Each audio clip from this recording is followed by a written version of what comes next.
রূপে, তিনি হলো আমার গোবিন্দ ভগবান।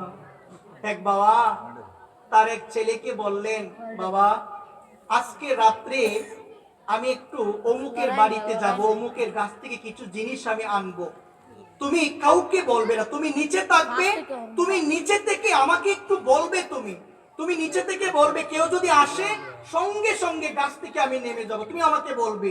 শিখিয়ে দিল, ছেলেকে শিখিয়ে দিয়ে রাত্রি যখন হলো, বাবা গাছের উপরে উঠেছে কিছু জিনিস পারার জন্য, আর ছেলে নিচের দিকে দাঁড়িয়ে রইল, কেউ যদি আসে বলার জন্য। সে গাছের মধ্যে উঠে পারতে লাগলো বিভিন্ন জিনিস। তখন মন দিয়ে শুনেন কথাটা, তখন ছেলে বাবাকে বললো, বাবা বাবা শুনো, একজন দেখতে পাচ্ছে, নেমে যাও নেমে যাও, একজন দেখতে পাচ্ছে। সঙ্গে সঙ্গে লাফ দিয়ে গাছ থেকে নামলো। বলছে, বাবা কে দেখতে পাচ্ছে? ওই আমি তো কাউকে দেখি না। বলছে, বাবা গিয়েছিলাম এক গীতা পাঠে, শুনেছিলাম সাধুর মুখে যে ভগবান সবকিছু দেখতে পায়।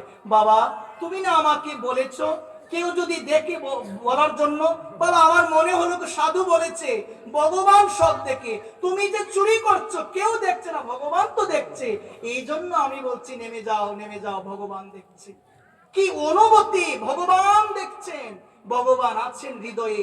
ঈশ্বর সর্বভূতানাম হৃদয়ে অর্জুন তৃষ্ণতি ব্রাহ্ময়ান সর্বভূতানি যন্তরুরানি মায়া।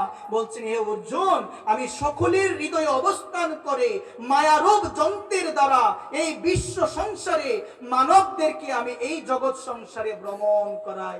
সকলের হৃদয়ে আছে কে? আমার ভগবান আছে। ভগবান অন্তর্যামী রূপে সকলের হৃদয়ে আছে। এই জন্য ভগবানকে ভালোবাসতে হবে। এই জন্য আমার ভগবানকে মন প্রাণ নিবেদন করে একান্ত ভাবে ভগবানকে ভালোবাসবেন। এবং মনে রাখবেন, আপনারা যারা এই মহতি অনুষ্ঠান পরিচালনা করবেন, কখনো কোনো অবস্থাতে নিজের ধৈর্য হারাবেন না। অনেকেই অনেক কিছু বলবে, নানান ধরনের কথাবার্তা হবে। যে কাজ করে তারই তো ভুল হয়, যে কাজ করে না তার ভুল হবে কি?